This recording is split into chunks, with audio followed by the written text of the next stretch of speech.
शादी में आई चुड़ैल। पन्नपुर नाम के एक गांव में शादी चल रही होती है। वाह, मजा आ गया फूफा जी। शादी में क्या खाना बना है? बाराती तो उंगलियां चाटते रह जाएंगे। हाँ, तुमने सही कहा। पनीर की सब्जी का तो कोई जवाब ही नहीं। दूसरी तरफ पंडित जी फेरों की तैयारी कर रहे होते हैं कि तभी वहाँ एक चुड़ैल आ जाती है। अरे मर गया रे, ये चुड़ैल यहाँ क्या कर रही है? अरे दिवाकर जी, ये आपकी कौन सी रिश्तेदार है? अरे मुझे क्या पता। क्यों भाग्यवान, कहीं ये तुम्हारे मायके से तो नहीं आई है?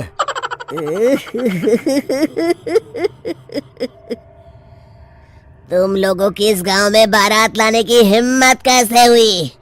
मेरे रहते इस गांव में किसी की शादी नहीं हो सकती।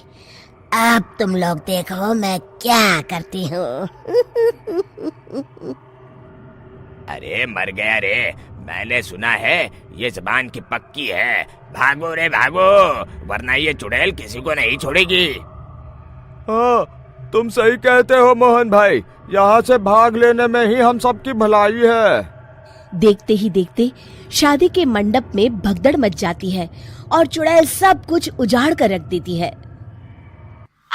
फिर एक दिन मोहन की शादी तय हो जाती है। अरे भाई, अगले हफ्ते मेरी शादी तय हो गई है, लेकिन इस चुड़ैल की दहशत के मारे तो मेरे हाथ पैर कांप रहे हैं। अरे मोहन, तुम्हारा दिमाग तो खराब नहीं हो गया? तुम अपने साथ साथ हम सब गांव वालों को भी बलि का बकरा बनाना चाहते हो? उस चुड़ैल के रहते तुमने अपनी शादी के बारे में सोच भी कैसे लिया? देखो गोपाल, डर तो मुझे भी लग रहा है, लेकिन उस चुड़ैल के डर से मैं जिंदगी भर कुंवारा तो नहीं रह सकता। तभी वहाँ मोहन के होने वाले ससुर आ जाते हैं। अरे ससुर जी, आप? देखो, अब तक मैं तुम्हारा ससुर बना नहीं हूँ और शायद बनूंगा भी नहीं। ये आप क्या कह रहे हैं?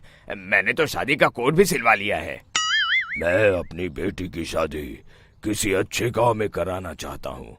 तुम्हारा गांव तो भूतिया गांव है। मैं तो क्या, अब तो कोई भी अपनी लड़की इस गांव वालों को नहीं देगा। इस तरह चुड़ैल के डर से उस गांव में किसी की भी शादी नहीं हो पाती। फिर एक दिन गांव के जमींदार अपनी बेटी की शादी करने का विचार करते हैं, लेकिन चुड़ैल के डर से उनकी भी हिम्मत जवाब दे देती है। अगर मेरी बेटी की शादी तय समय से नहीं हुई तो मेरी नाक कट जाएगी। मुझे कुछ करना ही होगा। एक सलाहकार के कहने पर जमींदार काशी से एक बहुत ही नामी तांत्रिक को अपने घर बुलवाते हैं, जो भूत चुड़ैल को पकड़ने में माहिर माना जाता था। जमींदार साहब, आप चिंता मत करिए।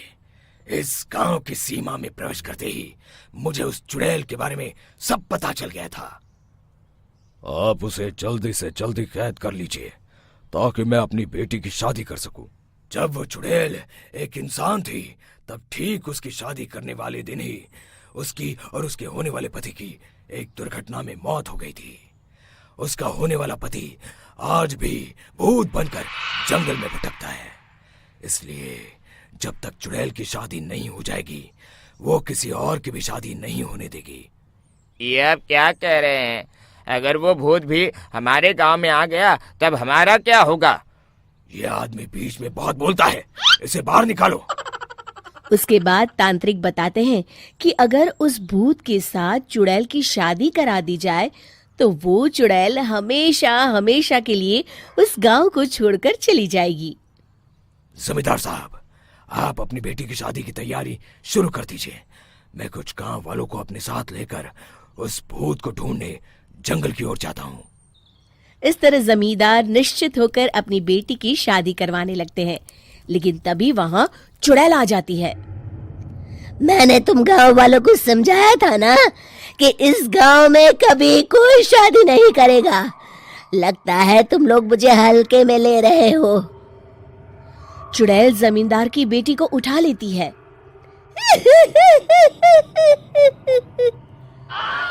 अब देखती हूँ बिना दुल्हन के तुम लोग शादी कैसे करोगे। मैं इसे अपने साथ ले जा रही हूँ। छोड़ मुझे, पिताजी, मुझे बचाइए। अरे कोई मेरी बेटी को बचाओ।